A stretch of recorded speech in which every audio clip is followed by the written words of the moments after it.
Good evening, ladies and gentlemen. Buenas noches y bienvenido. My name is Jay Hershenson, and welcome to tonight's celebration of the life of Herman Badillo.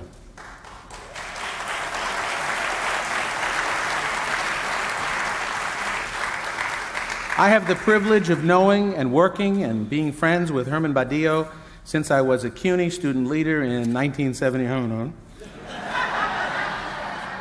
That was when I was 5 years old. CUNY had an early College Now program, which Trustee Loda knows all about. Webster's Dictionary, the online version, defines the word celebration as doing something special or enjoyable for a person. But it also defines celebration as an opportunity to praise someone or something that is great or important. Tonight, we intend to do both. And tonight is a festive occasion intended to be nothing short of a fiesta. We will hear from friends and admirers of Herman and look forward to both eloquence and brevity. I want to especially, hope springs eternal. I want to especially acknowledge the fact that Mayor David Dinkins is here with us tonight.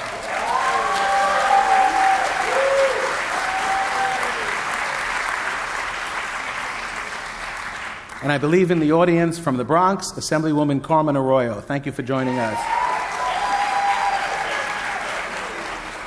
Let's begin tonight's program by expressing our deep appreciation to the esteemed president of Hunter College, who is hosting this special occasion. Please welcome President Jennifer Rabb.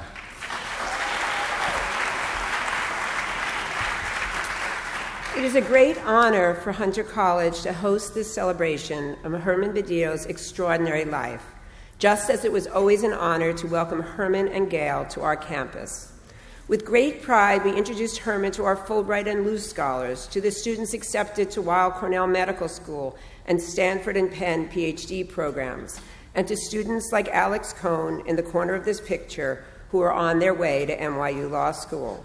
We made sure that Herman met the students who turned down Columbia and Cornell to attend Hunter, and students who were chosen from Hunter to attend summer programs at Princeton and Harvard.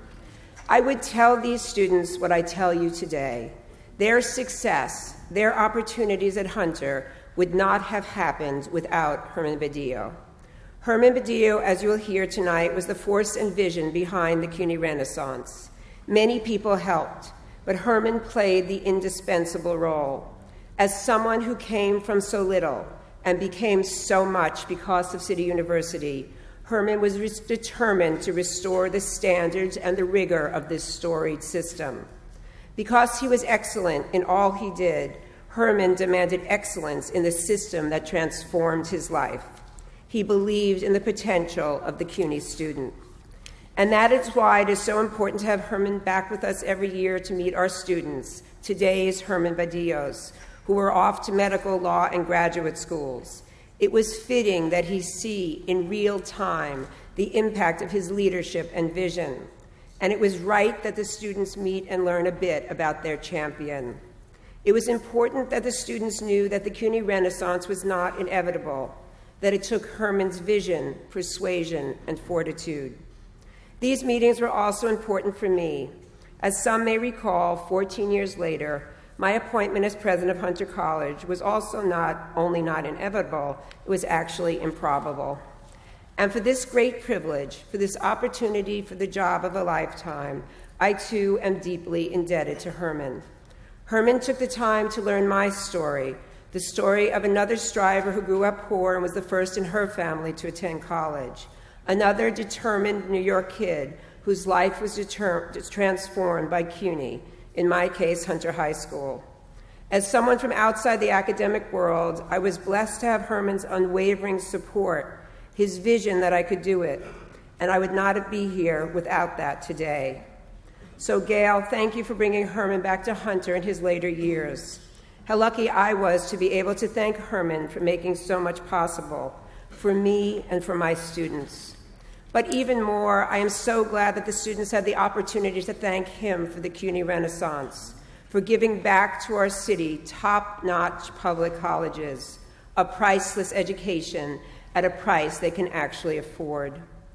Herman Badillo embodied the Hunter motto, mihi cura futuri, the care of the future is mine. He will live in our hearts forever and serve as a role model for Hunter students as they follow his example and make the world a better place. Herman, your memory will live on forever at Hunter College. Thank you.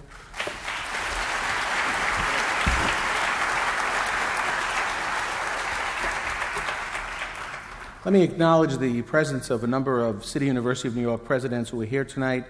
The senior president at the City University of New York, Ricardo Fernandez of Lehman College.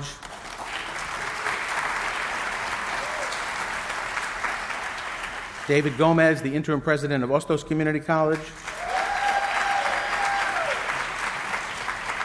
Eduardo Marti, the interim president of Bronx Community College. Diane Call of Queensborough Community College. Someone we'll be hearing from later on in the program, the president of City College, Lisa Koiko. And the Honorable Manuel Mendez is here, New York State Supreme Court Justice. Thank you for being here tonight. Our next speaker is the Vice Chairperson of the CUNY Board of Trustees, recently named Chief Human Resources Officer for the Clinton Foundation. Please welcome Vice Chairperson Philip Alfonso Berry.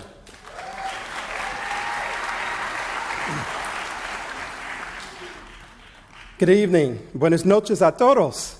This is a really great affair, and I'm very pleased to be here to greet each and every one of you on behalf of the Board of Trustees of the City University of New York, and also to proudly join with you tonight to celebrate the life of Herman Badillo, an extraordinary life that has been propelled in great measure by the transformative power of public education, the transformative power of CUNY. This university is exceptionally proud of the achievements of Herman Badillo. He was orphaned at a young age. Herman came to this country from Puerto Rico speaking no English, but he found in the public schools of New York City a foothold to a life of accomplishment and meaning and public service. He found schools that recognized and nurtured his exceptional mind, schools that prepared him for a new intellectual home, the City College of New York. For all of the public positions that he later held, for all of the firsts that he accomplished, Herman Badillo would forever be, first and foremost, a sturdy son of City College. Just as Secretary of State Cesar Perales, who is a sturdy son of City College, and also there are so many other high-achieving sons and daughters from backgrounds and who have struggled from other countries and also other cultures. That is what makes CUNY a success, and they have launched the success of CUNY. So really, it is with great pride, much pride, that we celebrate Herman Badillo tonight. We celebrate his life and contributions, but also we celebrate an idea. For Herman Badillo was an answer to the question, why is there a CUNY? Herman graduated magna cum laude from City College, then graduated first in his class from Brooklyn Law School. Then he embarked on a remarkable career that brings us here tonight. A career as a lawyer, as an accountant, as the Bronx Borough president, as a member of Congress. And by the way, he was the first Puerto Rican member of Congress. In addition, he was New York City's deputy mayor, and he held a number of other leadership positions, really roles that are too numerous to name. And of course, he gave 13 years of service to CUNY's Board of Trustees, 2 as the chairperson of the Board of Trustees, and also 2 as the vice chair of the Board of Trustees. Herman's trajectory from hardship to intellectual opportunity really embarked him on a foundation of public service, of professional success, and that is what the CUNY story is about.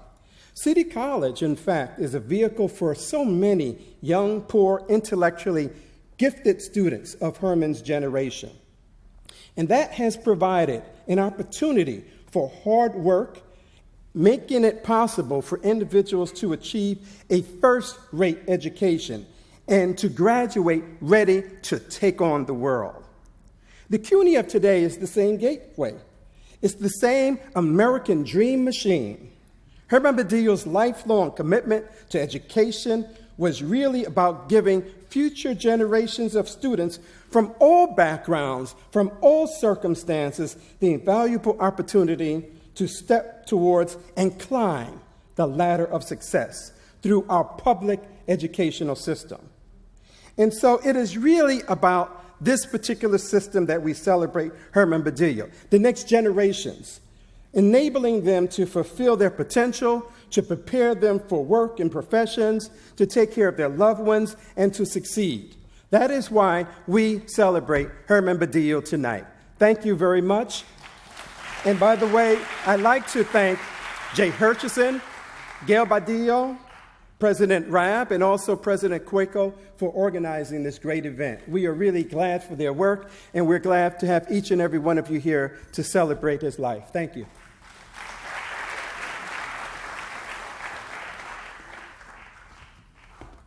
Please welcome educator and the First Lady of our celebration, Gail Badillo.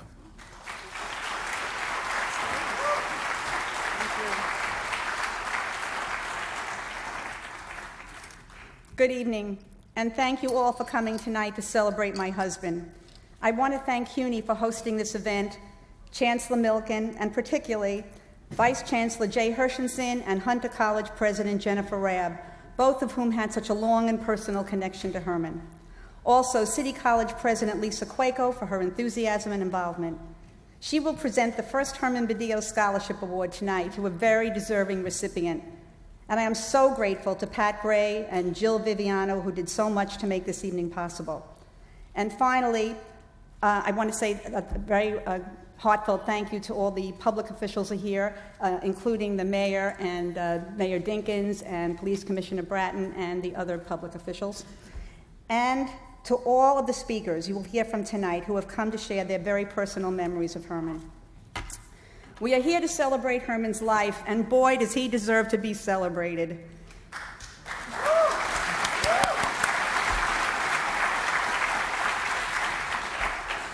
For Herman was a dedicated public servant in the finest sense of the word. He had a singular and unencumbered motivation to make things better for struggling minorities, because it was the just and right thing to do. In an age where, sadly, we see too many public officials forced to step down amidst charges of corruption, Herman's integrity and decency stand as testimony to his inner moral compass. He was an honorable man who, if he gave you his word or promise, well, that was as good as a signed contract.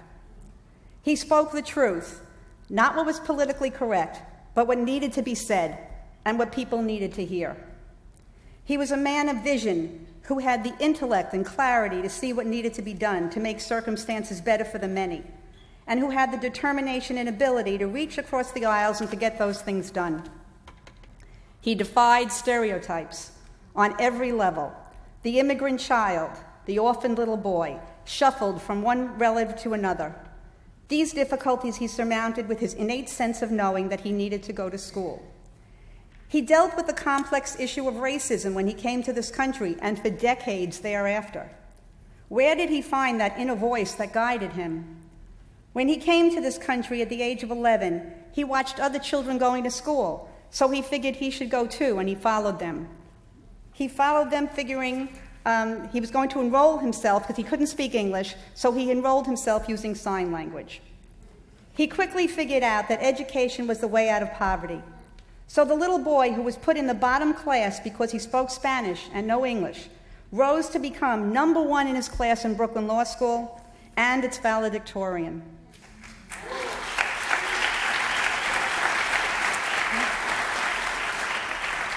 The first of many firsts to follow. He was a marathon runner, having completed 11 New York City marathons. What a perfect metaphor for his life. You need mental and physical strength, stamina, determination and focus, and you have to be willing to take the punishment and endure the pain with the end goal in sight. There was an old Spanish saying that he liked to quote, in stormy waters, fishermen prosper. Well, Herman was certainly not afraid of stormy waters. He was brave and courageous, never more so than in his quest to bring about change in education in the city. As he said, if you want to bring about any kind of basic change, the attacks are going to be vicious, and I'm used to that. He was not afraid to stand alone when he believed the cause was right, as evidenced in his fight to eliminate the practice of social promotion in the public schools, and in his crusade and insistence on standards of CUNY, and in doing so, restored it to the reputation it once enjoyed as the Harvard of the poor. Contrary to what his critics predicted, more Black and Latino students are attending than ever before, proving that there can and should be one standard. He believed all students, white, Black, Latino, rich, poor, when challenged, can and do achieve. To think otherwise is to mire them in defeat. He understood on a very personal level that the success of every young person and their ability to assimilate and to prosper is grounded in education. As Plato said, the direction in which education starts a man will determine his future life. How many times when I walked down the streets with Herman did people feel compelled to come up to him and thank him for his service to this city? How many times in the last 5.5 months have I heard stories from people telling me how Herman helped them and their families? From Bronx Borough President Ruben Diaz, who tells how when he was a young boy, his family had no place to live. His mother went to Herman, who was the housing commissioner at the time, and he helped them find housing. Or Congressman Joe Serrano, who told me that even after Herman made it, he continued to help and bring along the younger generation coming up. Or the young parking garage attendant we encountered one night who said, Mr. Badillo, I would love to continue my education and go back to school, but I don't know how. Herman handed him his card and said, call me at the office in the morning. How many times did any of you hear Herman say, if I can be of any help in any way, let me know? He was a champion of many. That was the reason he wanted to be mayor. I asked him once, and he said simply, I thought I could have a positive impact on people's lives, especially those who have no one to fight for them. He changed so many lives and elevated us all by the magnificence of his example. In a world where many play to the baser instincts of humanity, there was Herman, a true gentleman, a man of civility and distinction, passion and compassion. Herman loved life. He appreciated beauty and revered the power of the human mind. He was a Renaissance man in that he had the sensitivity to recognize and appreciate beauty in art, in nature, in music, in poetry. He was the kindest embodiment of strength I have ever met in my life. Illness could not erode that sense of dignity. He never felt sorry for himself or for the many disappointments he suffered in his life. He handled everything with such grace and equanimity. He was a hero to many, I know. He was my hero, too. We had a magical marriage, a true love affair to the very end. I know how blessed I was to have had, as he called, this once-in-a-lifetime love. I was so proud to be his wife. This man taught me so much about love and devotion and kindness and commitment. I know I want to honor him by continuing to fight for the things he believed in and for the people he cared about. All doors have been opened as a result of his efforts, and those of many of you in the audience who helped him on his journey. He would want me to thank you for that. Muchas gracias con todo mi corazón.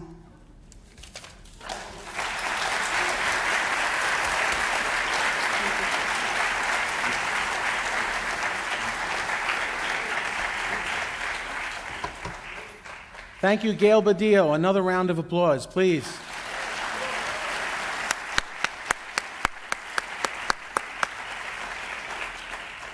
On my last visit to see Herman, when he was not quite physically at his peak, but still razor-sharp in conversation, all he wanted to talk about was education. He told me he was very interested in Mayor de Blasio's efforts to improve education, and he kept coming back to that point over and over again. He very much wanted to help the mayor and the city. So, it would give him enormous pleasure to know that the mayor of the city of New York is here tonight. Please welcome Mayor Bill de Blasio.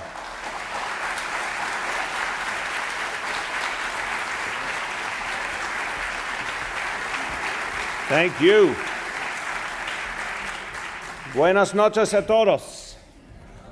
Thank you so much. Thank you, everyone. Thank you to Jay Hershenson for the very kind introduction, and to everyone at CUNY and Hunter College for giving us this opportunity to think about a great man and all he did for New York City and beyond, all he did for this nation. It is an honor to join you all here to celebrate the life of Herman Badillo, a real giant, one of those names emblazoned on the history of this city, not just the politics, not just the government, but the folklore of this city, the life of this city, someone who made such a profound difference and was felt so deeply by people all over this city for generations. And I want to just say it's a special honor to be here in the presence of Gail Badillo. Her words just now were so touching, so deeply felt. It is a blessing that Herman had a wife who was such a true partner in all that he loved and who's carrying on his legacy so brilliantly. Let's thank Gail Badillo for all she does.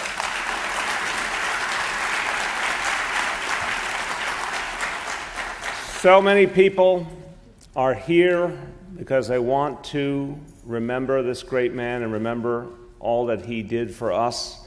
I want to thank several of them. I want to thank, of course, the president of Hunter College, who does so much for this city in her own right, Jennifer Rabb.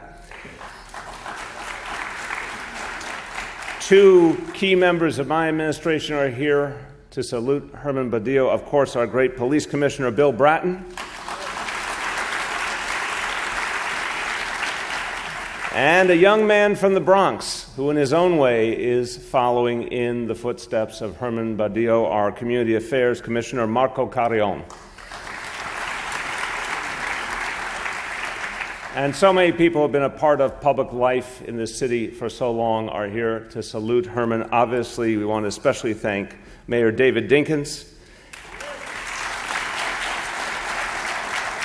my two fellow citywide officials, Public Advocate Tish James and Comptroller Scott Stringer,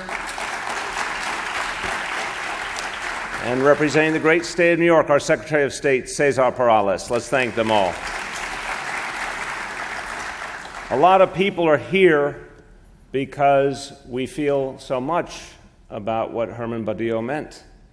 And you could say that a lot of people were an example of the American dream. A lot of people benefited from the American dream. Well, Herman Badillo embodied the American dream. He could have been the textbook example of all that was possible in this nation. He had a story that is so classically all that is good about New York City. It's part of what has always made people feel so much about him. He has inspired people because of all he had to overcome. And isn't that something that New Yorkers feel in our hearts? We understand the underdog. We understand the person who's been told what he can't do and what's not possible, and we feel something so strong when that person overcomes. Well, Herman Badillo overcame so much to become a household name here in New York City. He was born in Puerto Rico, and he did not have a storybook childhood. He had a very painful childhood. He had the kind of childhood that, sadly, for many might have set them on a very difficult path and not inspired them to great works. He was orphaned as a young boy. He lost so much of his family, not just his parents, but grandparents and aunts and uncles, to a tuberculosis epidemic. Imagine, as a young child, something happening far beyond your power to stop, let alone understand. He saw his family wiped out, and yet somewhere within him there was a strength. At the age of 11, he moved to New York City with one of his aunts. He arrived not speaking a word of English. And again, this is not a quintessential and beautiful New York story. I don't know what is. He worked hard, and that is always the essence of a great New York story. He worked hard, he studied hard, he learned English through our public schools. And then he went to the City University, and he cared so deeply for the City University. And that feeling he had was not just because of his beliefs about the world and about uplifting others. It was because he himself had been uplifted by these great institutions. City College, where he graduated magna cum laude. And then later, he went to a different school, the Brooklyn Law School, graduating first in the class. Imagine that, going from an atmosphere of abject fear and pain to believing in yourself so much that you could lead a class of other scholars and be well on your way to something great. That was Herman Badillo, and he worked all the time. He didn't have independent wealth. He had to make his way every moment of every day. He worked as a short order cook. He set pins in a bowling alley, whatever would give him the opportunity to get that education he yearned for and to be something great. And he was an inspiration, and this is something you know if you talk to people in communities all over the city. All New Yorkers felt inspiration from Herman Badillo. Latino New Yorkers felt a special, deep inspiration, and his fellow Puerto Ricans felt a kind of bursting pride in what he had accomplished and how far he had gone.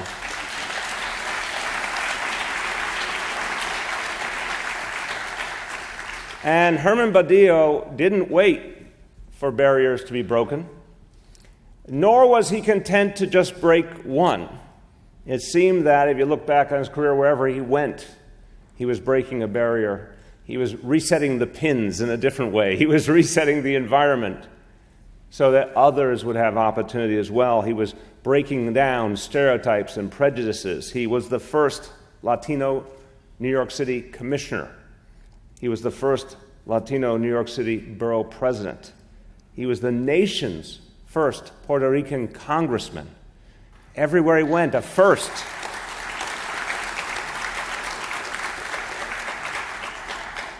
And as he reached those lofty heights, he wasn't content with a title. He wasn't content just to exist and claim victory for how far he had gotten. He worked to change the assumptions and the possibilities for so many others. He championed those who were struggling. He didn't forget where he came from. He didn't forget what poverty was like. He didn't forget the challenges of immigration. He didn't forget the biases that afflicted the Latino community. He didn't forget how hard it was to make it when there were strikes against you. And so he fought every step along the way, and particularly in Congress, where voices were needed to explain to this nation what all those challenges were like and how they had to be overcome for us to be a complete nation. His voice was strong. His voice was strong on education. His voice was strong on economic opportunity. His voice was strong on civil rights. And then his beloved city faced a crisis that we had never seen the likes of before in the 1970s. A lot of people remember. Some who weren't here for it would find it hard to believe, but we teetered on the edge. This city, this great, great city, teetered on the edge of bankruptcy. And you know, that was the great unknown. And some people had to step up at that moment. And not just here. The city desperately needed friends elsewhere to keep it whole. In Washington, it was Herman Badillo who led the charge to get us the help we needed so our nation's greatest city could get back on its feet and thrive. You know, in those days, and I've heard it from folks who were there were many in Washington who were ready to let New York City just slip away. As stunning as that thought is, as horrible and immoral and counterproductive, we all remember the famous headline, "Ford to City, Drop Dead." Those were the times that Herman Badillo lived and fought in for his city. And he would not allow those in Washington to turn away. He stood up. And he's one of the reasons we got through the storm. And at every step along the way, he kept coming back to one of his truest passions. As you heard Gail say, one of his truest passions was the education of others, was the uplifting of our young people. And he cared so deeply about CUNY, and particularly he served on the board for over a decade and left such a deep imprint believing this institution could be for future generations what it had been for him and so many before. Hunter College has a motto that really captures so much of what Herman was about. The motto is, "The care of the future is mine." That sense of selflessness, that sense of believing we're here to set the stage for all those who come after. That's what Herman felt. He believed, no matter how tough his life had been, that he could help create a brighter future for those after. Tonight, we see evidence of that spirit, that commitment, and we see very vividly that his work lives on in the Herman Badillo Scholarship Fund. And that means so much. It means he's here with us. His work continues. His inspiration continues. It means there will be some young people who not only benefit because they got a scholarship with his name on it, but benefit because they will then walk in his footsteps. They will believe they could do things that others told them they couldn't. They will believe that the future will be theirs to set for the next generation. And that is truly a blessing. Thank you very, very much.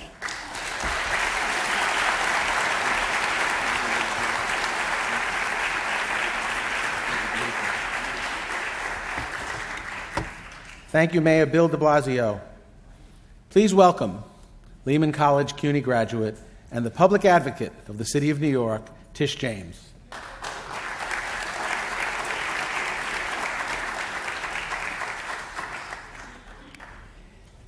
Good evening. I want to thank CUNY and the Badillo family, particularly Gail, for allowing me to say a few words this evening. I stand before you as the New York City public advocate, as the first African-American woman to run in a citywide position, in larger measure to the efforts of Mr. Badillo. He fought to ensure greater minority voter participation through the Voting Rights Act in New York City. And so many of us would not be here if it wasn't for his trailblazing, not only in terms of electoral politics, but also in the field of law, challenging artificial barriers and constructs, and pioneering legal challenges as a means for social and political change. Mr. Badillo was more than just another New York City politician. He shattered ethnic and racial barriers throughout his career and paved the way for not just Puerto Ricans, but for all communities of color. He was unwilling to accept the status quo, and excellence was his standard, rejecting mediocrity and acknowledging that education was really the great equalizer. In these hollow halls, he knew that opportunity abounds. I mourn his passing, but more importantly, I celebrate his life, because simply put, I am because he was.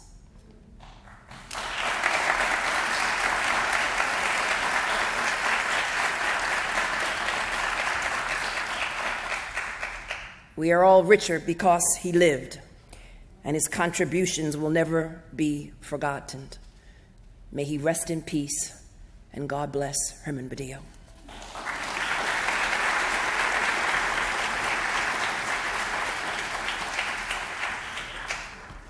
John Jay College graduate, CUNY graduate, the Comptroller of the City of New York, Scott Stringer.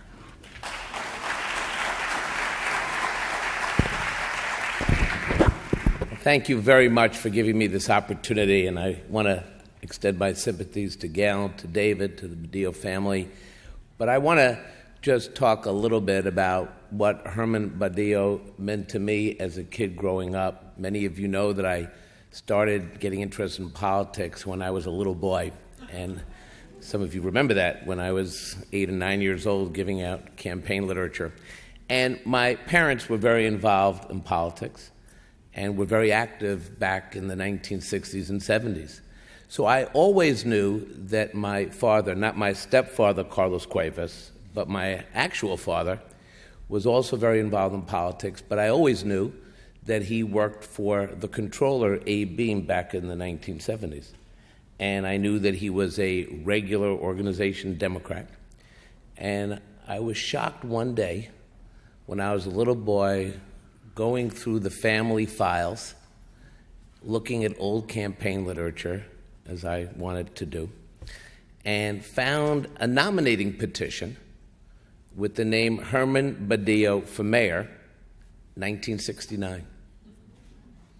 1969. And I looked, and I'm probably the only 9-year-old kid who would do this, I looked at the Committee on Vacancies, for those of you who know, right? I still do that. And there was my dad on the Committee on Vacancies for Herman Badillo. So I asked him years later, I said, I don't understand this. You were for Beam, you're a regular organization Democrat. I didn't agree with a lot of your politics, but why were you with Badillo in 1969? And he said, because that was the moment for communities. He said, I wanted to be part of something that could change the city. And I believed him. And many people remember that campaign back in 1969 as sort of a moment that the Puerto Rican community, but also the progressive community, came of age, I believe. And that is why Herman Badillo is so important as somebody who changed things in our city. People will remember 20 years later David Dinkins' own campaign as a change moment in the city. And that is how, in a lot of ways, we look at our government leaders, people who stepped up against the odds, had no chance, fought hard anyway. And that is what Herman Badillo was about. How lucky I was when I got to be all grown up and became borough president, actually got to know Herman Badillo on my own. As somebody who was so thoughtful, so passionate, so much about who he was, always secure in the core of his belief system. And I think people sometimes forget that beliefs sometimes change, moderation takes place. It's not necessarily always a bad thing. But the one thing, whether you agreed with Herman Badillo early in his political career or not, or if you believed in his career in his later years, the one thing you always knew about Herman Badillo, the politician, was that he believed in something, right? He had his ideas, and he had his thoughts, and he had his belief system. And I think Mayor de Blasio did a great job sort of talking about the struggles that he had and how that stayed with him throughout his life. So I just wanted to say tonight that they don't make them like that anymore. They don't. They really don't. And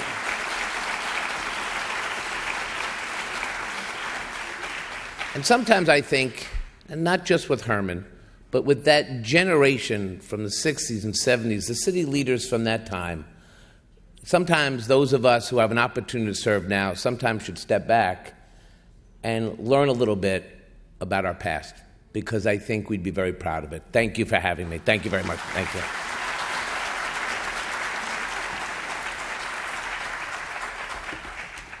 I just want to acknowledge the presence of the Chancellor of the City University of New York, James B. Milliken, who came from out of town on university business to join us here tonight. Let's give him a big round of applause.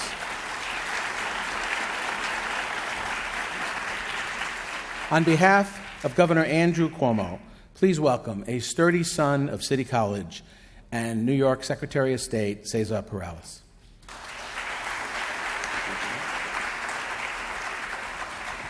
Jay, thank you very much. And I'm actually here in two capacities. I'm here representing the governor, who wanted me to express his real appreciation for who Herman Badillo was, and we'll never forget that before the Cuomo name was a big name, there was a guy by the name of Mario Cuomo, who's a real underdog in a primary race for governor. Some of you, I see some gray hair out there, will remember that.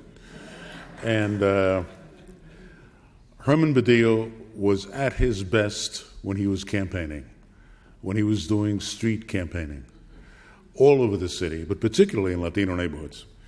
And Herman Badillo walked the streets of El Barrio and other Latino neighborhoods with a guy by the name of Mario Cuomo. And the Cuomo family will never forget that. And so, on their behalf, I want to express the deep appreciation that the Cuomo family has for Herman Badillo. Now, I'm also here as a friend, somebody who was mentored by Herman Badillo. That's whom I am on the program. I represent the people who were inspired, who saw Herman as a role model, and who believed in him and emulated him.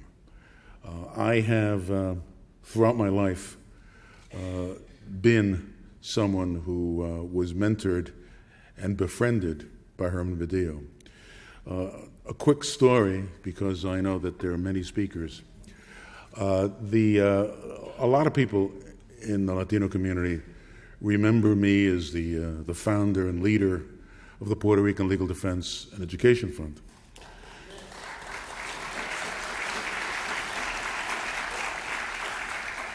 What people often do not know was Herman's role in getting this organization established.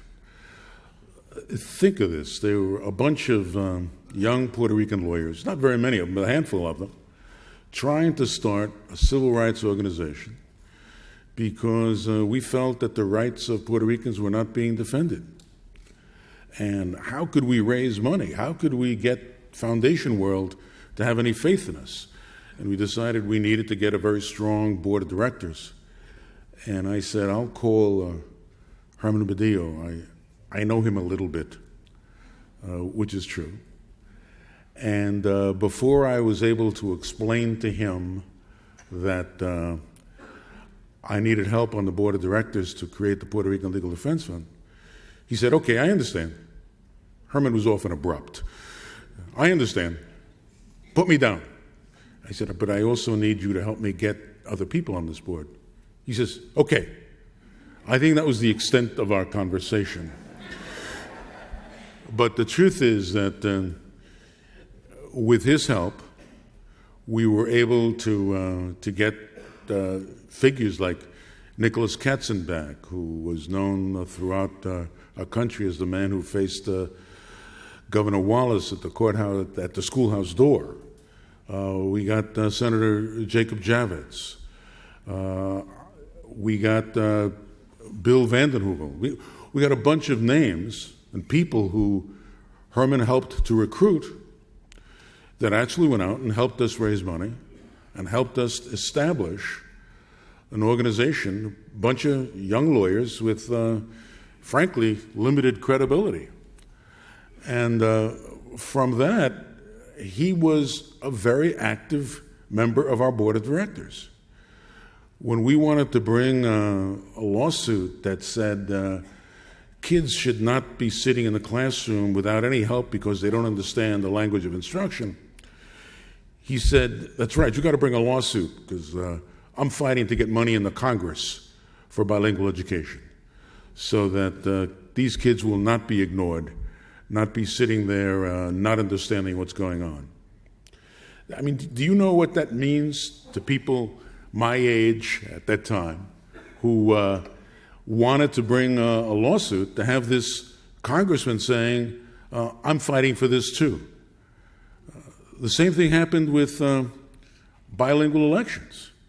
Here was a man who was part of the 1965 Civil Rights Act. He helped to include a section of it on behalf of Puerto Rican voters so that there would be no literacy test employed to keep Puerto Ricans from voting.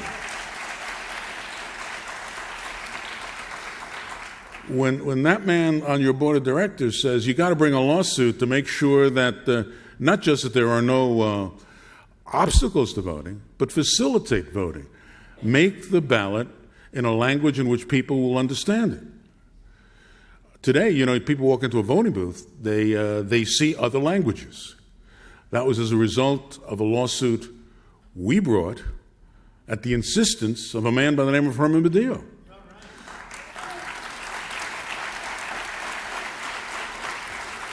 So I'm here to tell you that Herman Badillo inspired me and other young civil rights lawyers to fight for the Latino community and for everybody's rights. And I think it is so appropriate that we have a scholarship named after a man that inspired so many young people whom he met. I'm only sorry that these scholarship recipients won't have the opportunity to see him, to talk to him. But I think it's a responsibility of people like me and others and people in this audience to remind the world of who Herman Badillo was and the kind of mentor he was and the kind of leader he was and the kind of role model he was. And so I think it's a fabulous idea that we're going to have this scholarship named after Herman Badillo. And I want to thank Gail and David for inviting me here to meet with you tonight. Thank you very much.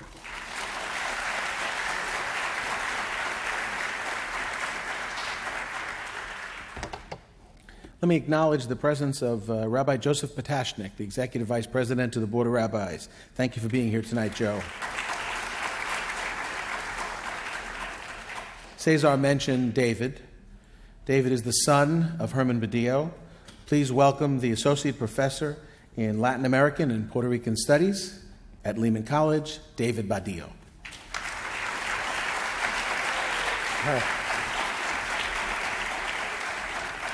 Well, thanks, Jay. My dad had a great run, and I know many of you were around for at least part of it. I had a pretty good view myself.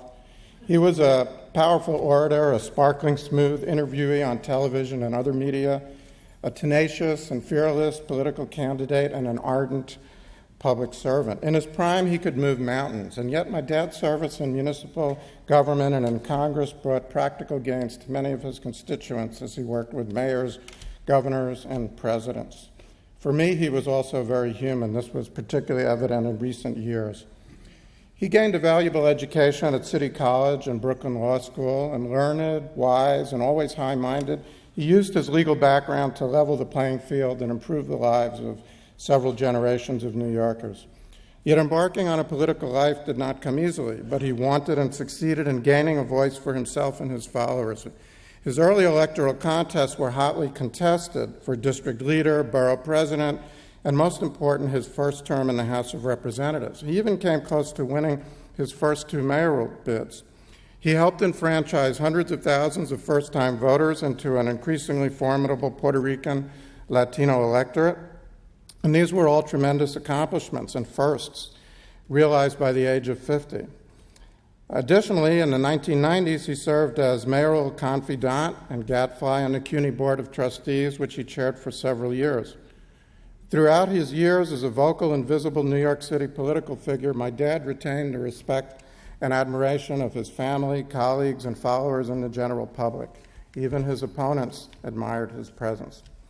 But make no mistake, he was always a warrior and a rebel, guided by conviction as well as ambition, committed to making a difference by practicing the art of politics around the rule of law. In his evolution from liberal Democrat to liberal Republican, he was never really a radical firebrand or a conservative.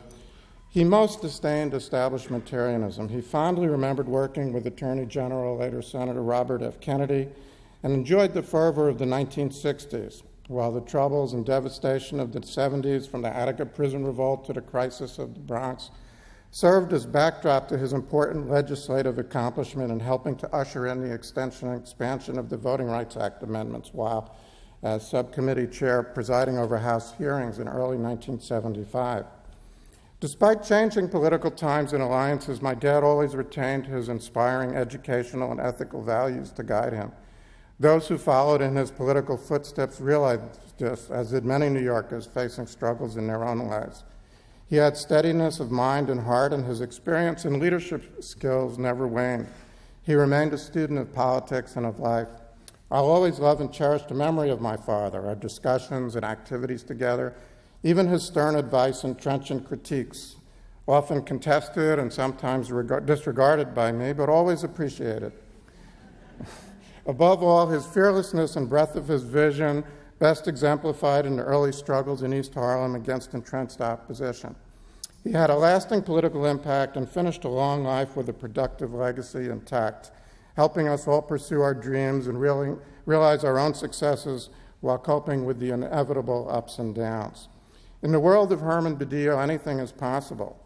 This is not only a tremendous public statement, but a lasting and generous legacy to a wide community of admirers, including his family. Okay.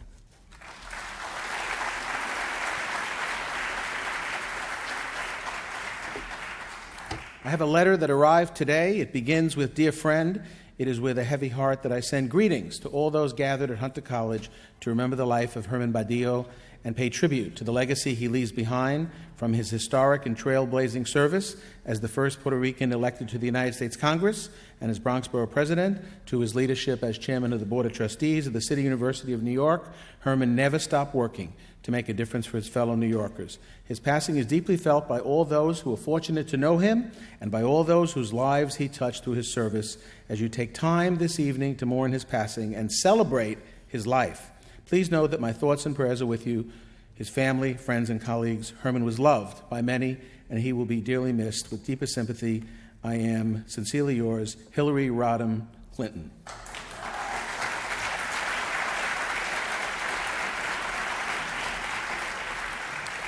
So, the stage now shifts to San Juan Hill on Manhattan's Upper West Side and the roots of Herman Badillo's political activism. Here is a brief segment from the PBS series Latino Americans, Herman Badillo.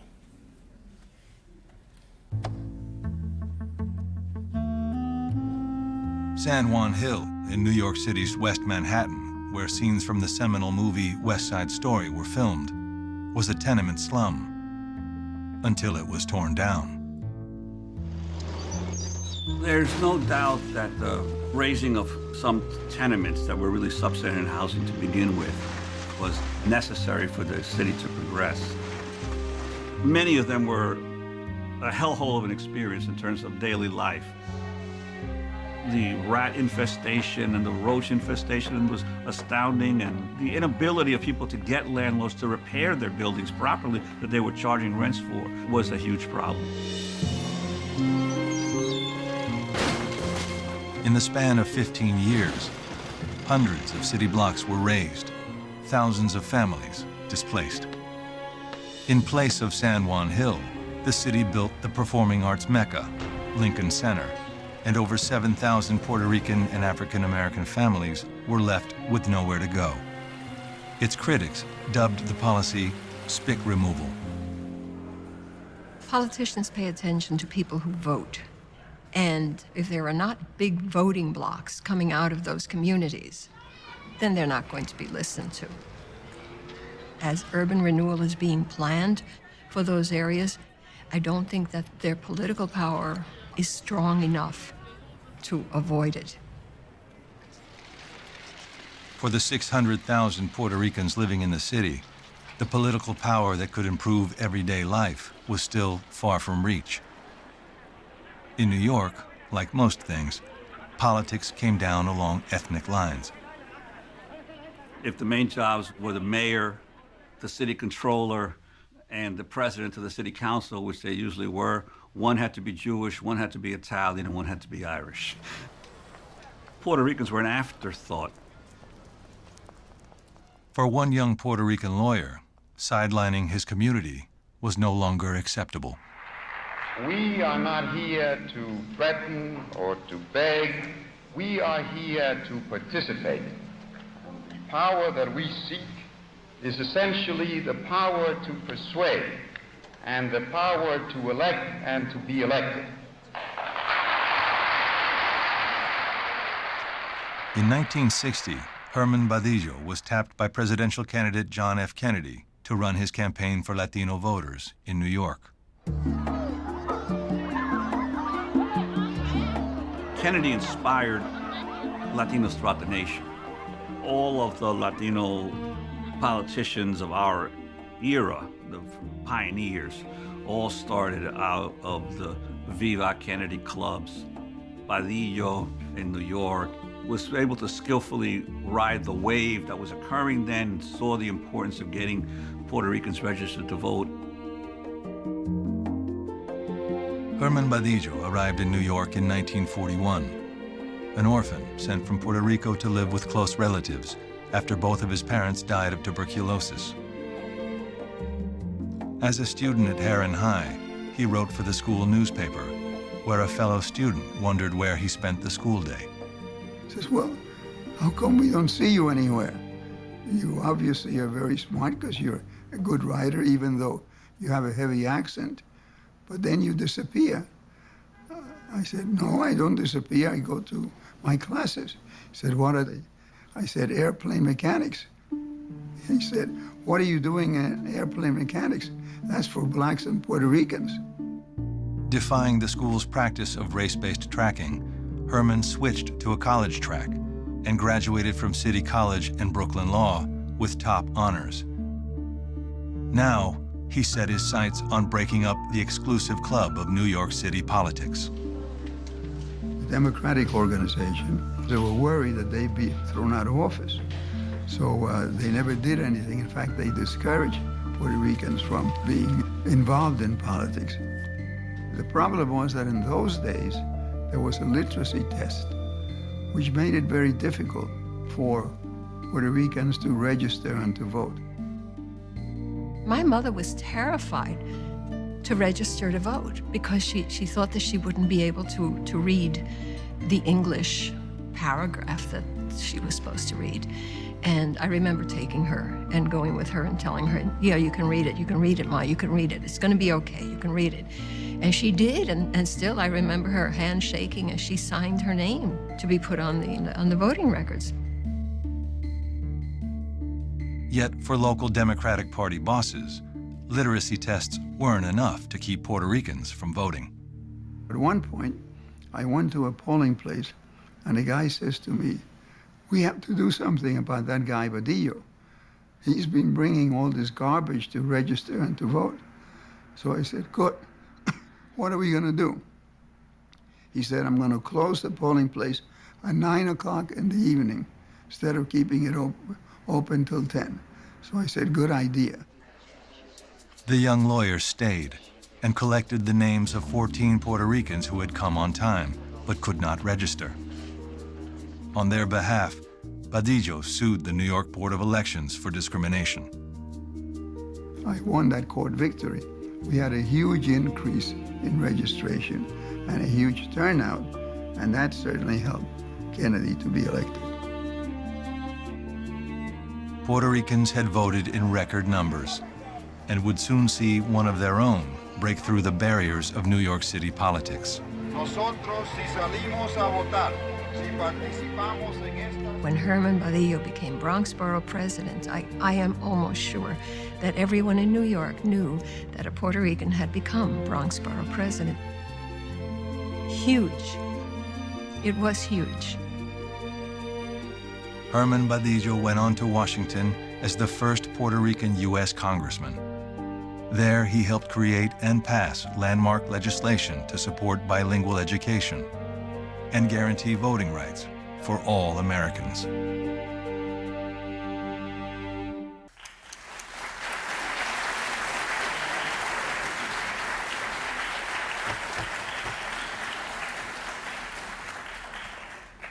That was really beautiful.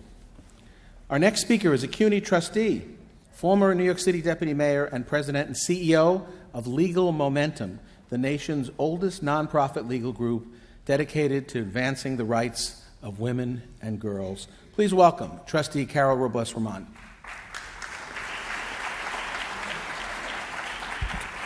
Thank you. What a magnificent tribute. Greetings, Gail, David, and the Badillo family. We come together today as a CUNY family to pay homage to a truly great man, to hear tributes of what Herman achieved, his story of true grit, being orphaned in Puerto Rico at the age of 5, and rising to become one of the first Puerto Rican attorneys in New York State, and later an educational and civil rights leader who fought for all of New York State in our country, a powerful voice in New York City politics for decades, holding positions of power and influence that he earned. So allow me to take you back to the 60s and the 70s, the era of my youth. As a child, my parents were small business owners and community organizers, very active in Brooklyn politics. Herman's name was revered. Now, I come from a pretty traditional Puerto Rican household, and there were 2 portraits hanging in my house. And one, was Jesus Christ, and you all have the same one, right? And Herman Badillo. And that one, as my mother used to say like this, que viva la raza puertorriqueño y que viva Herman Badillo. When he ran for mayor in the late 60s and 70s, both my parents were actively invested in these campaigns. And as a little kid, so was I. These campaigns, as those of you who were there remember, these were political game changers for the Latino community in New York. Organizations like the Council for a Better East New York, the Brownsville Hispanic Organization, which my mother was the president of, were front and center, excited beyond words that a Puerto Rican superstar was running for mayor. And I remember the house, the banners, the balloons, everything. I was the official person in charge of stuffing envelopes. This was pre-internet, pre-Twitter. And what was everybody excited about? He was talking about our issues: education, housing, jobs, civil rights. He had the vision that our community had been clamoring for. You heard of American Idol, right? Well, he was there first. He was Puerto Rican Idol. And with Herman's triumphs and successes as borough president, deputy mayor, congressman, CUNY chair, the Latino power genie was out of the bottle, and there was no going back. And he did that for us. Now, what's the pressure to be a Puerto Rican growing up in that era? Well, this was the role model, and a very important one. And I remember my mom, if he can do it, Carol, so can you. No excuses. The bar had been set very high, and we had to meet it. No excuses. He even went to law school, she would remind me, and he became an important lawyer. This is how social change is done. Well, we listened very carefully. And many of us went to law school too. After all, if that's the way Herman blazed the path, we were going to try to follow. So when I was appointed deputy mayor and later on to the CUNY board, my shock and surprise that Puerto Rican idol, Herman Badillo, reached out and was so helpful. And truth be told, it was a little daunting, but so appreciated. This Puerto Rican powerhouse, power that he wielded so mightily, at times it seemed like David and Goliath, on behalf of those less fortunate, for those with no power. Herman, of course, was David, of course, the victor, because of his integrity, his vision, with his passion for the poor, for our youth, with limited educational opportunities.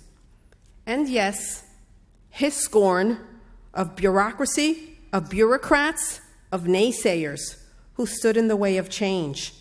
And we saw this when he served as chair of the City University of New York, when he was appointed by Mayor Giuliani to help recreate a then ailing higher education system. And it was indeed recreated with magnificent success. And so, as a CUNY trustee for 12 years, and with my fellow trustees, we get to stand on the shoulders of this great giant and look over to see these magnificent reforms, changes, and progress made, educating our new generation of emerging leaders. Herman, our communities owe you a debt of gratitude we will never be able to repay.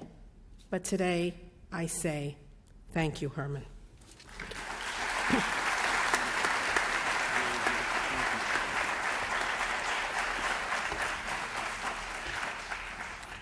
And Trustee Robles-Roman is joined by Trustee Joe Loda, Vice Chair Philip Berry, and as I indicated earlier, the Chancellor of the City University of New York, James B. Milliken, in tribute to Herman tonight.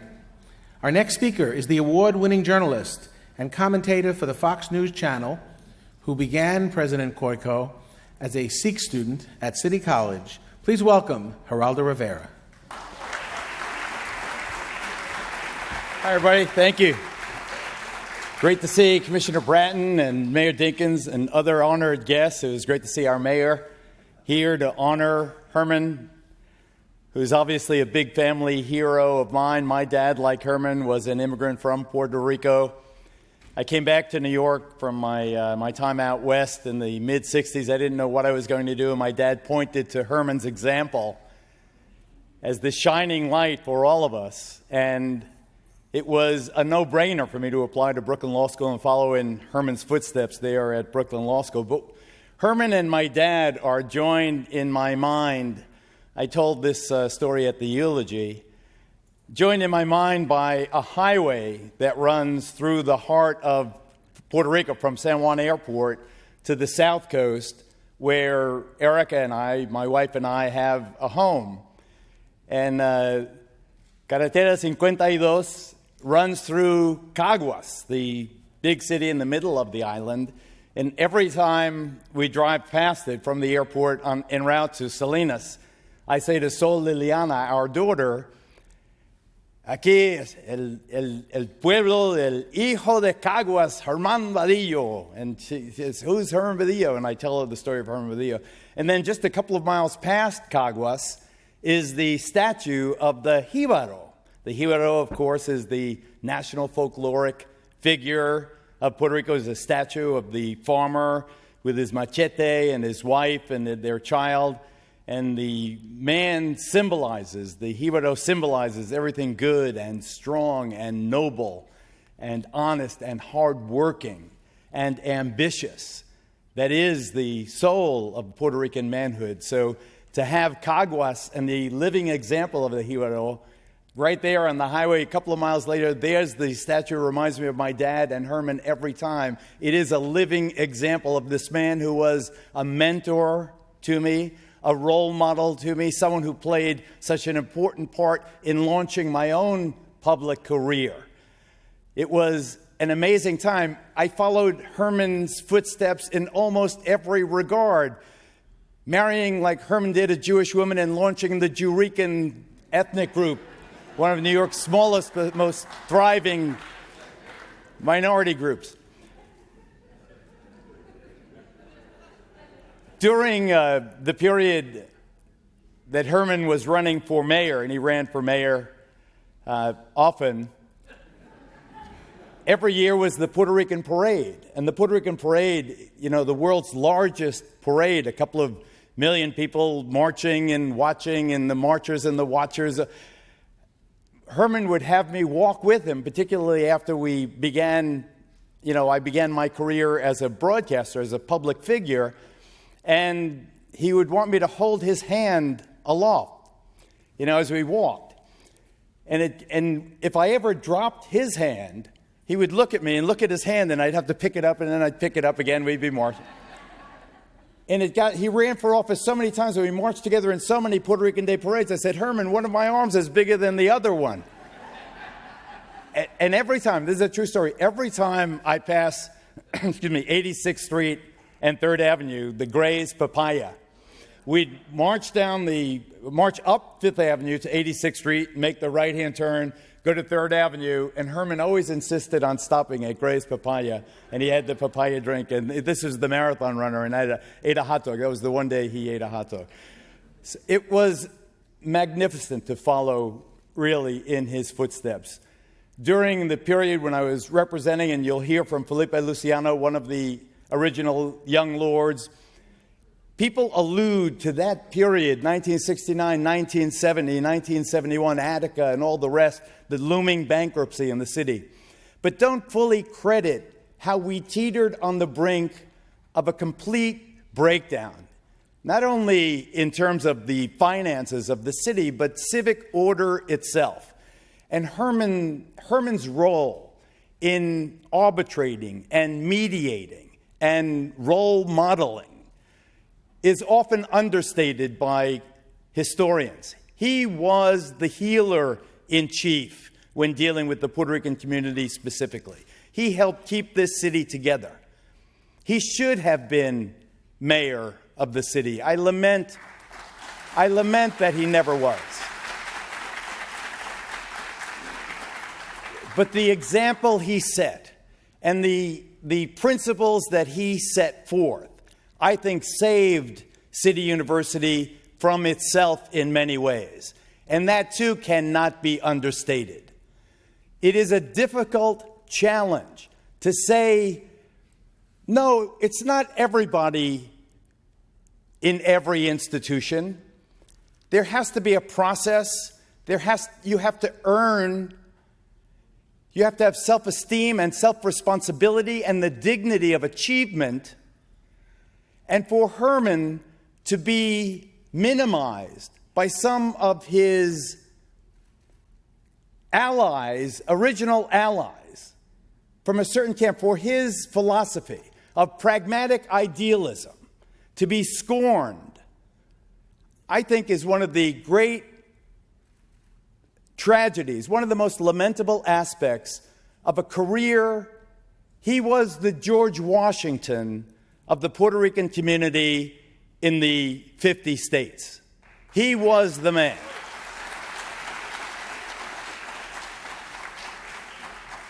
And he meant so much to me. And Gail, I thank you for inviting me, and thank you very much for being here.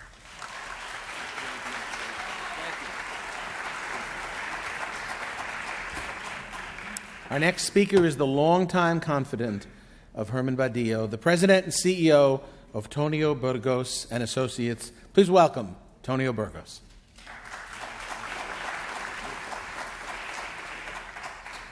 First, we ought to once again thank the Chancellor and the Vice Chancellor and President Rabb and the CUNY Board of Trustees. This is what a university is all about. That's why we need a strong city university, because this kind of work does not get done by one person or two people, but an institution to preserve this kind of great, great history. So once again, a hand to this great system of ours. Gail, to David and the family, I'm probably up here as the only person so far that spoke today that actually worked for Herman Badillo. And in the audience, there's some of our former colleagues, like the best scheduler in the history of Herman Badillo's career, Edmi Quiñones. The best counsel, Hal Meyerson. Where's Hal? Is he still here? And other people like that, Dave Hockhauser, who's here. We all worked together in the Bronx Borough President's office, in the Congressional office, and every day we worked with the Marathon Man. It was endless. It was amazing. It was an education. Every day, the voice of urban America. Every day, the constituent salver. Every day, the infrastructure king of the Bronx. If you go through the Bronx today, you find things that Herman Badillo built when borough presidents actually had the ability to build things through the budget process. Earlier, you heard from our great Secretary of State, Cesar Perales, about his involvement with the Puerto Rican Legal Defense Fund, but it wasn't just helping Cesar get aboard. It was working with Cesar and Victor Marrero and Jorge Batista and all of those young lawyers to create more representation, because Herman wasn't about just Herman Badillo. He was about creating many more Herman Badillos. And Cesar Perales and Herman and those guys worked endless nights in reshaping a congressional district in Brooklyn and trying to create other assembly districts and Senate districts and council districts, because he did not want to be standing on that hill by himself and fighting the battles of that period. And they weren't easy battles. As Cesar said to you earlier, some of them required taking legal action. Some of them, as Geraldo, and later you'll hear from Felipe, required that struggle in the streets, like 111th Street and the old church. But at the end of the day, what really mattered was that he was showing people that Puerto Ricans, Latinos can lead in a way that was deserving of the confidence of the voters and the public that got that opportunity to see it up close. Herman Badillo was my friend. Herman Badillo, you heard, was an orphan, and he took me in at a very early age with very little knowledge of who I was, and gave me an opportunity to serve, to work side by side with him and his great team in all of his offices over those years. And later in life, I was honored to spend some time with him and Gail as we produced this wonderful, wonderful video that you saw. WETA, the flagship of PBS in Washington, they wanted to have somebody that represented the real history of the Puerto Rican community, and there is no bigger history than that of Herman Badillo. Thank you very much.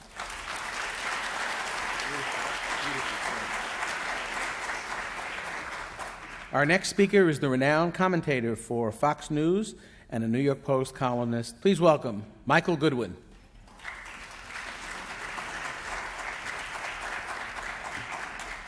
Thank you. As you've all heard by now, Herman was a lifelong leader with the courage to go first. His many achievements are being celebrated, but I would like to focus on the one that is directly related to CUNY. I speak of his campaign to end the disastrous policy of open admissions. The policy lasted for more than 30 years, and it was a classic example of the road to hell being paved with good intentions. Designed to remedy chronically low enrollment of Black and Latino students, it effectively abolished standards and turned CUNY into a second-rate university. Many good students and faculty went elsewhere, and once proud alums actually hid their diplomas. Now, nearly 20 years after standards have been raised, it is clear that that was the right thing to do. But what is obvious in hindsight was radical and even revolutionary in the late 1990s, and of course, that alone would have attracted Herman. Consider that many opponents, including some CUNY trustees, said that raising standards was racist.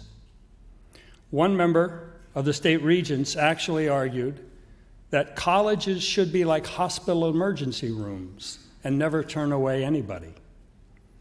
And of course, many people attacked Herman personally, calling him a traitor. The political push came from Mayor Giuliani and Governor Pataki, but it was Herman who saved the day. He had a knack for delivering bombshells in his matter-of-fact manner, such as, quote, "If you lower standards, you reduce the value of the City University's diploma." And, quote, "Whoever you are, you have to be able to pass the test." I am a CPA and a lawyer because I passed the tests, end quote. That last comment was Herman's ace in the hole. His inspirational life story was his calling card. He had, as you have heard, overcome so many great personal obstacles and exhibited such excellence in his own achievements. He knew that other students of similar backgrounds could do the same. He wanted to give them the chance and not have them handed something they hadn't worked for. He knew that dumbing down standards would not help Black and Latino students. He wanted them to get a real education and find real success in the world, not just get a phony diploma because somebody thought they couldn't learn. When the state regents passed the new policy by a single vote, Herman proudly supplied the winning margin. When the trustees Herman proudly supplied the winning margin and said, "I have every faith the Black, Latino, and Asian students will do as well as other students, and this change will benefit them as well as every other student." End quote. It was, I wrote at the time, Herman Badillo's finest hour, and CUNY's remarkable gains since that time vindicate his vision and his courage to lead from the front. The restoration of standards at CUNY is, for my money, Herman's most important legacy. All New Yorkers, especially those students and faculty at CUNY, owe him our eternal gratitude. Thank you.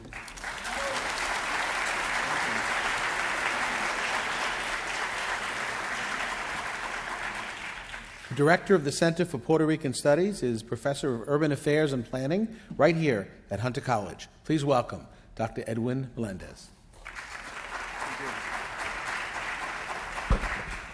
Buenas noches.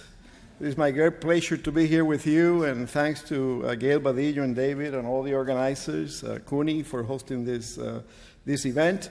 By now, it's very well known the political trajectory of Herman Badillo. Everybody has spoken about how he was the first Puerto Rican congressperson, how he founded the Congressional Hispanic Caucus with just a handful of other Latinos in Congress. He became a champion of bilingual education. He defended the rights of Puerto Ricans and other linguistic minorities to vote and to exert their power. He served in many other offices here in New York. He was the first on many things. He was also an outspoken public intellectual. True to his roots in the South Bronx, he advocated for urban investment in urban centers. He became an astounding advocate of education. As a chairman of the trustees of the City University of New York, he played a critical role, as many others have said here. As a public intellectual, he also authored several books. He wrote about his experience in Attica and the wrongs of the American prison system, about the politics of administration, and about pathways for immigrants' assimilation. For many years, he hosted a program at CUNY TV. We're going to hear more about that later. And the list goes on and on and on. So my question for you tonight is how it is exactly that we're going to preserve that. He lives in the memories of all the ones who are here tonight, many friends and family. However, what about the younger generations? How are they going to find information, the history, the legacy of Herman Badillo? And I have to advance to you that a few years back, as we started our work in that direction, we asked David to arrange for an in-depth interview for Herman Badillo. CUNY Professor Emerita Virginia Sanchez Corral interviewed him at length. And in that process, Herman asked us, why is it that we have to do that? You know, I wrote a book, my ideas are clear, I have a program, a TV program, and we got into a conversation about how it is that younger generations learn. And younger generations don't learn as the majority of us in the audience learn. They search through the internet, they find, through social medias, hints about what they should look for, and so forth. They sit in the corridors of Hunter College with their laptops. They go to a library that looks nothing like the library that we used to attend. More modern, more welcoming, more interactive, more collective.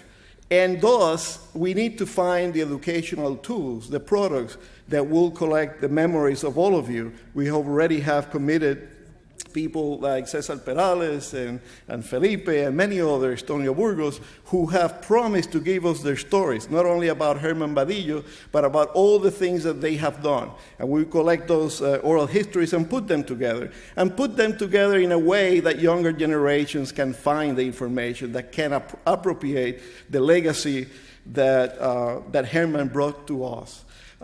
So I like to conclude these brief remarks tonight with an invitation to all of you to help us build that legacy for future generations, to send me notes, give me your thoughts, share your thoughts with us, help us recruit people who may have memories about Herman Badillo so we can record them, prepare them in ways that younger people can find them as well, put them on the internet and do things that we can do at the Center for Puerto Rican Studies. So to all of you, my sincere thanks for being here tonight, for helping us remember the great contributions of this pioneer of the Puerto Rican community.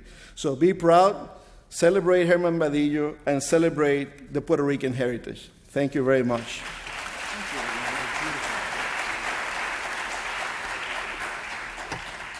The legendary activist and journalist is now Director of Communications for Newark Mayor Ras Baraka.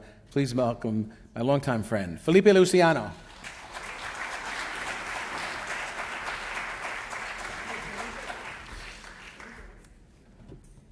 I'd like to have people for a minute look at this picture that you see on the wall. Look at it intently. Look at the eyes. They are courageous. There's no fear. There's a little bit of mistrust. He was betrayed a lot. Look at the jawline. Firm. Look at his forehead, expansive. He could have been Guarionex 500 years ago. He could have been Aguaybana. There is a cultural amnesia that is occurring among Puerto Ricans that dismays me. It doesn't allow people to be proud of who the hell they are. They talk about it. They extol the virtues of an old time, but they don't stand up for it. We're losing Puerto Rican studies in classrooms, and even when that happens, that's not being reflected in terms of the politics of this town. And so while I'm here to praise a great warrior, I'm also here to exhort you to remember who the hell you are. Because it's not happening. I have no problems with being Latino. I have no problems in being part of a coalition. I do have problems with cultural amnesiatics. Black folk have no problem saying I'm black and I'm proud. Dominicans have no problem saying, "Oyo, oíste." We're the only ones who go around saying my name is Jimenez.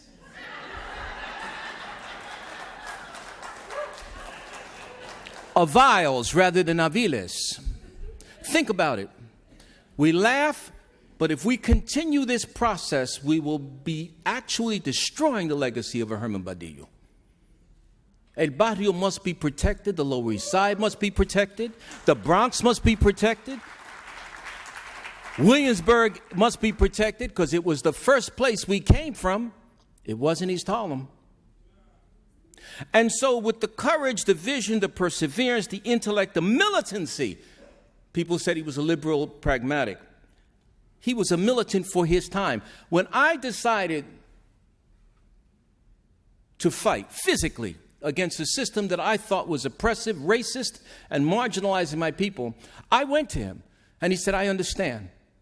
It was not his style, but he understood what had to be done.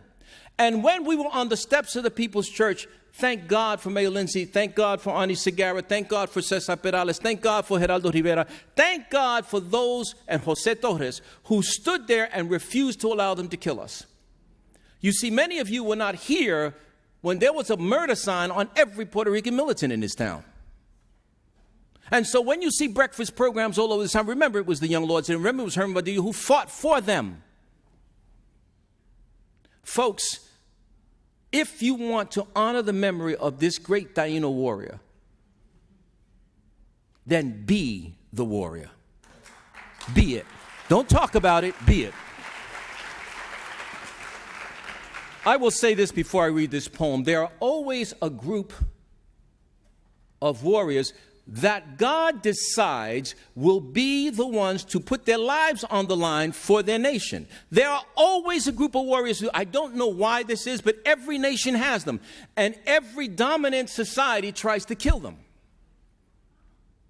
Herman was one of those who decided that this is what I stand for. Trust me, they tried to kill him. And he had to take all of that and still fight forward. Folks, family, beloved, we must inculcate in our children, A, the value of education. Woe be it a nation that does not educate its youth.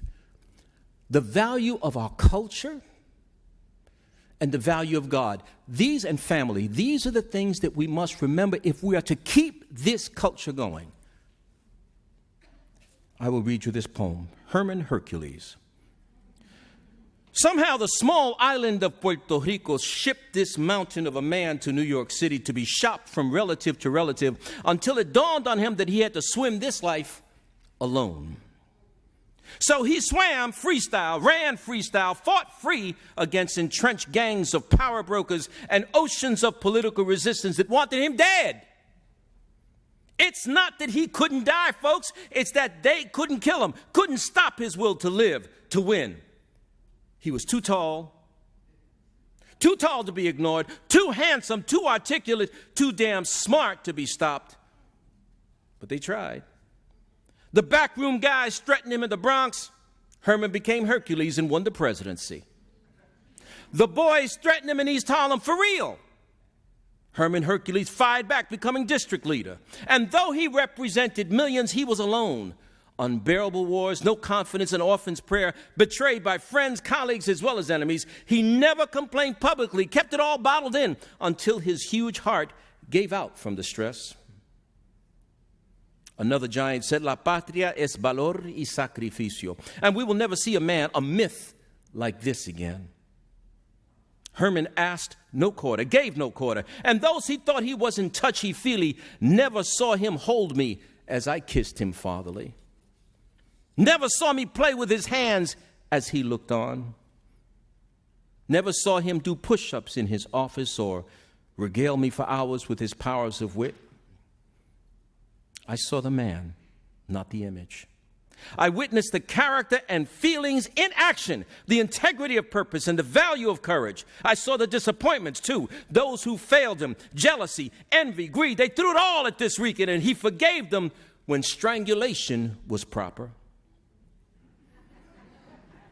And through all this human drama, he still was hero, larger than life, the stuff of legend. Herman Hercules, I feel honored to have been in your presence, to have fought the good fight with you, to be a witness to your bravery from the First People's Church to Charlotte Street, from Washington, D.C. to Attica. You planted that Puerto Rican flag so firmly, no one has yet been able to pull it up, and they won't. We won't let them. You did it for us, lived for us, died for us. Now it's our turn, teacher. We will march in your name, the Badillo Battalion, and your exploits will never be forgotten. It will be said centuries from now when the revisionists say, what good can ever come out of a Puerto Rico, out of El Barrio or the Bronx, that out of the clouds came a tall Puerto Rican, a Hercules of a man who beat them all down. His name was Herman Badillo, folks, and he lives in all of us, wherever we are. Que viva Puerto Rico libre.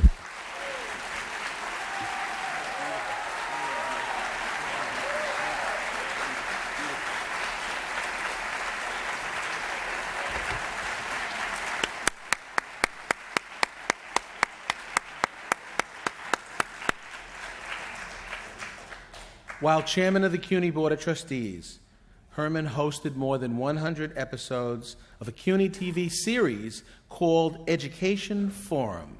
Here is a very brief look at The Herman Show.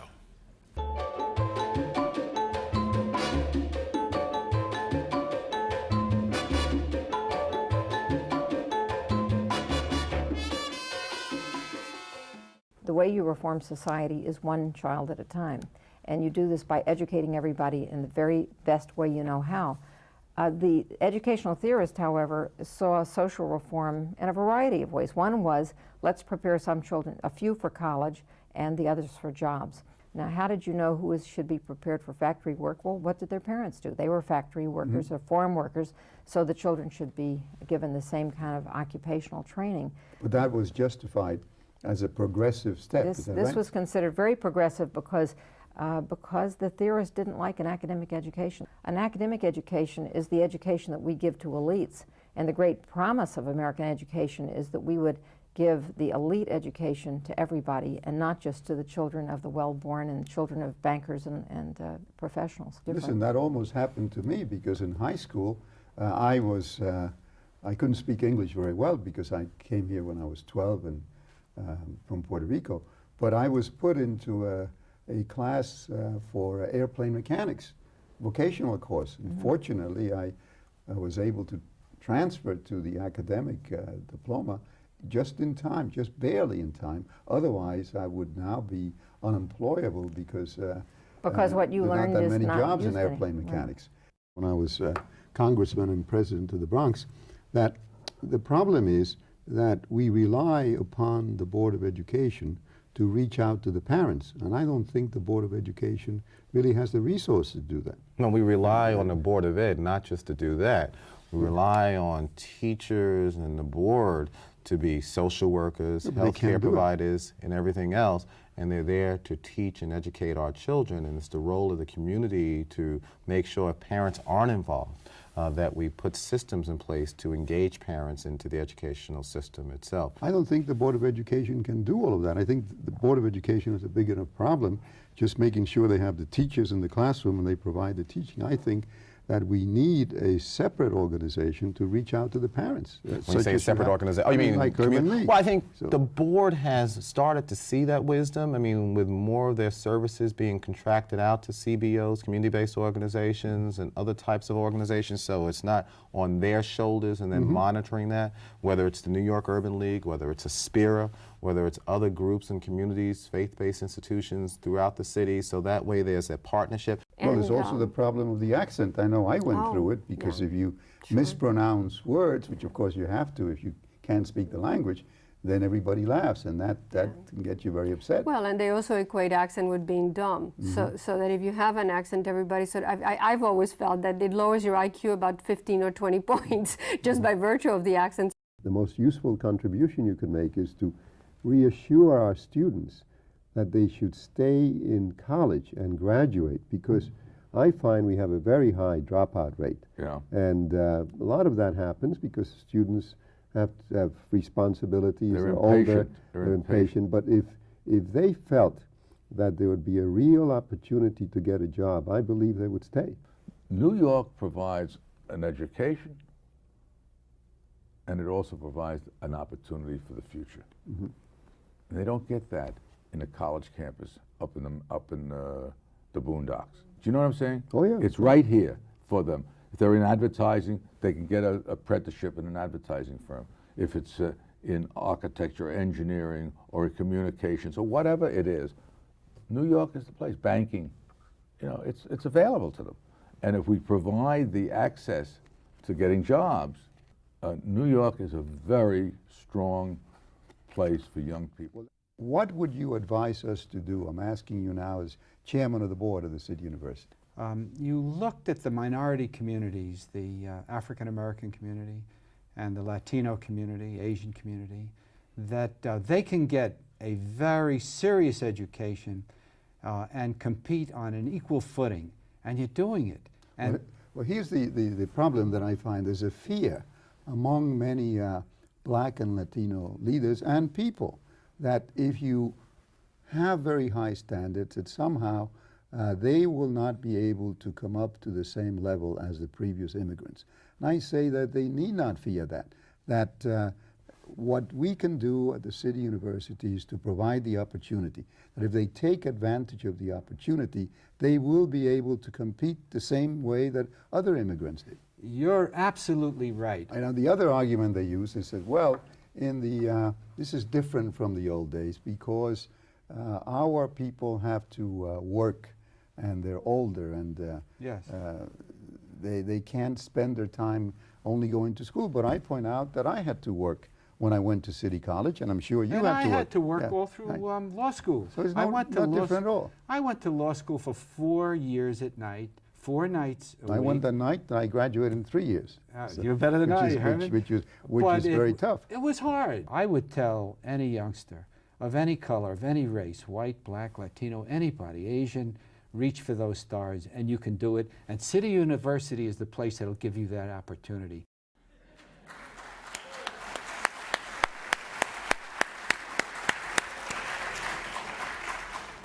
Thank you, Bob Isaacson and the great staff of CUNY TV for putting together those segments. And I'm happy to announce that as part of our tribute to Herman, CUNY TV has created a website that will hold all of the shows in the series and serve as an enduring archive and resource tool for students, scholars, and the general public. Now, this is the portion of our program that Herman Badillo would have loved most, the scholarship presentation. Here to tell us about the Herman Badillo Scholarship Fund and introduce this year's recipient, along with Gail Badillo, is the president of the City College of New York, Lisa Koiko.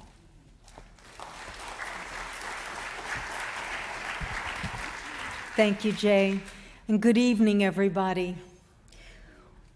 What a beautiful celebration this evening of a great man, of a man who had overcome many obstacles, whether you saw him as a radical organizer, as the person who led the resurgence of CUNY, and as a CUNY alum, I can say certainly that he transformed my life by retransforming the City University of New York.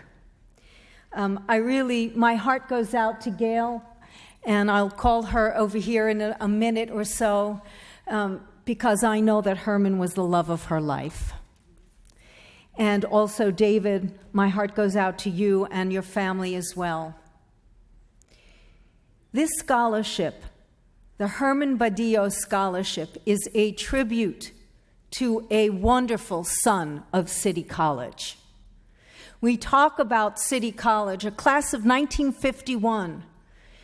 He, in his great strength, and in all that he's done for this city, this nation, and the world, has enabled us, and this scholarship will enable us to continue the legacy of educating generations of immigrants, first-generation college students, sons and daughters, to take their place in the world as leaders. I feel very humbled every day I come to work at City College, and I know the same for all of the presidents, and many of you are here. I see you in the audience tonight of the CUNY campuses. I come to work every day, and I pinch myself, and I say how lucky I am that a place like CUNY exists, that our students who come just like Herman, the same students today, different names, maybe different countries of origin, but they come to City College and they come to every campus and college throughout CUNY with a burning and driving desire for an education that transforms and to make a difference in the world as they too take their places in leadership. I feel very proud that tonight's first scholarship winner is Talia Torres. Talia, why don't you come out? And Gail, why don't you join me?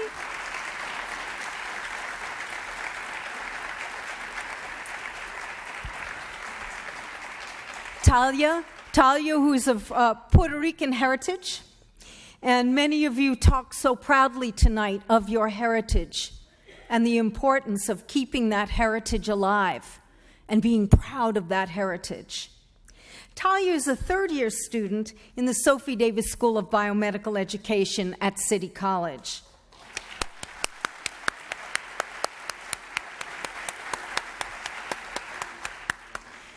The Sophie Davis School's mission is to educate physicians from many minority and underserved communities, but with a social justice mission.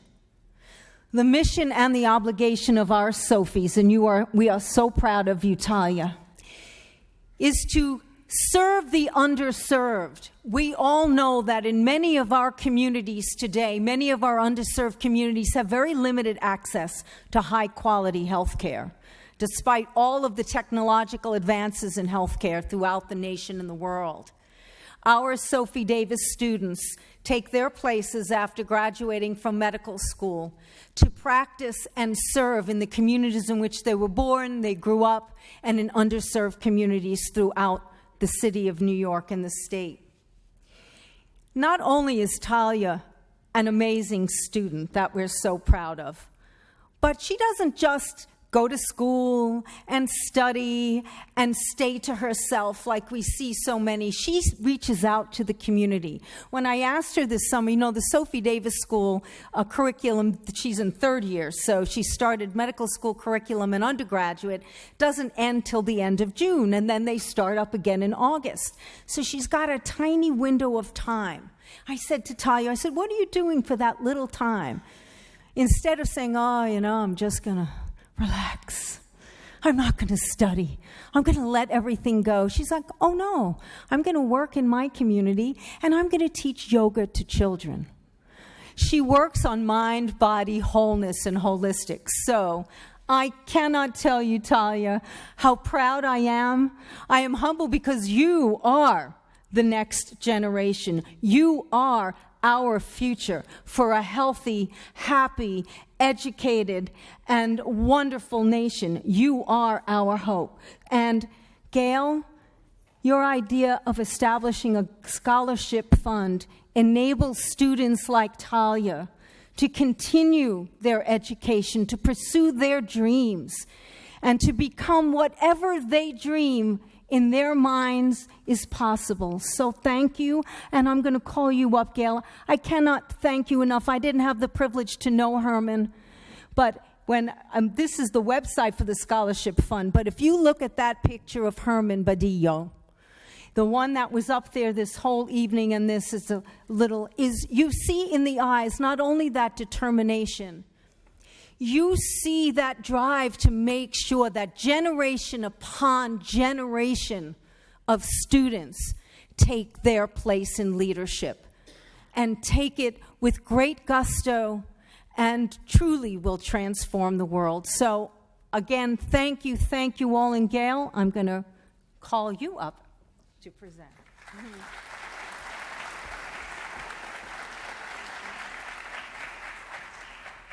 I was not emotional before, but this really gets to me. I'm a former teacher. I taught for 25 years. You know what education meant to Herman. So this is really very special. A lot of people said to me, the day he died, people were calling me and said, what charities can we give to? And I thought about it for a second, and then, it crystallized. In 1 second, I thought, he was all about education. And he was about a lot, but he was about education. So Herman said, I found the road to opportunity when I entered the City College of New York, at a time when it was called the Harvard of the Poor. It took those of us who had no resources whatsoever and trained us for free to compete on equal footing with our generation's most fortunate and talented people. I could not believe that such an institution existed anywhere else but this country. I can think of no more fitting tribute to honor Herman than a scholarship in his name, which will benefit deserving students who embody his character and ideals. I learned from Jay that kids coming into CUNY, a lot of them have, but they have money the first 2 years from what they call TAP money and Pell Grants, but then after that, it all stops. And a lot of these kids have to drop out because they can't afford the third and the fourth year. And that, to me, is really tragic. And a $6,500 scholarship covers an entire year of school. So I would like you I humbly ask you to all please consider giving to the Herman Badillo Scholarship Fund. I want to thank everyone who's given so far. Please, I'm so grateful for your gifts so far. And my own nieces and nephews on my birthday this year, they didn't give me presents. They contributed to the Herman Badillo Scholarship Fund, which moved me more than anything. That's the best gift I could have gotten. So I want to thank everybody, and just please keep this in your thoughts. And Talia, I am thrilled beyond belief to have you here. And when you see the real person, the student getting the scholarship, this really means so much. This is a copy of Herman's book, which I wrote something to you. And please make us all proud. We're so proud of you already, but I know you would have made him so proud. And congratulations, sweetheart.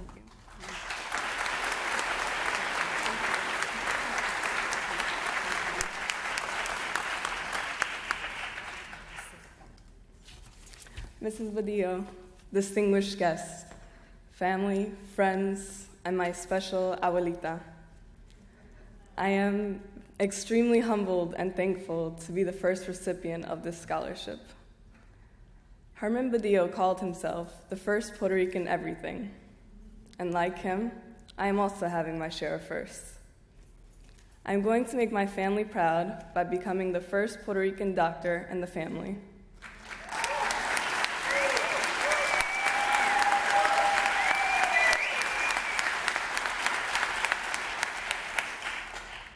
And once again, I am humbled to become the first recipient of the Herman Badillo Scholarship Fund that will be put towards achieving my dream career. Thank you.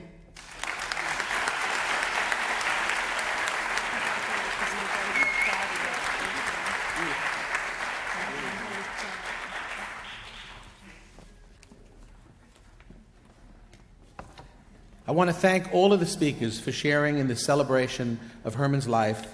Special thanks are due to all those who helped organize today's event, particularly to Pat Gray, CUNY's Director of Special Events and Corporate Relations. Let's please give her a big round of applause.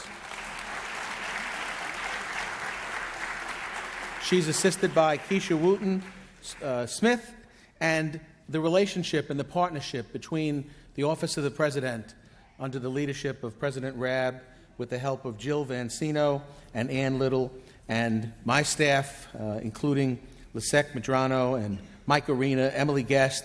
You know, a great event like this takes teamwork to pull all of the details together. Thank you, God bless you, and we love you.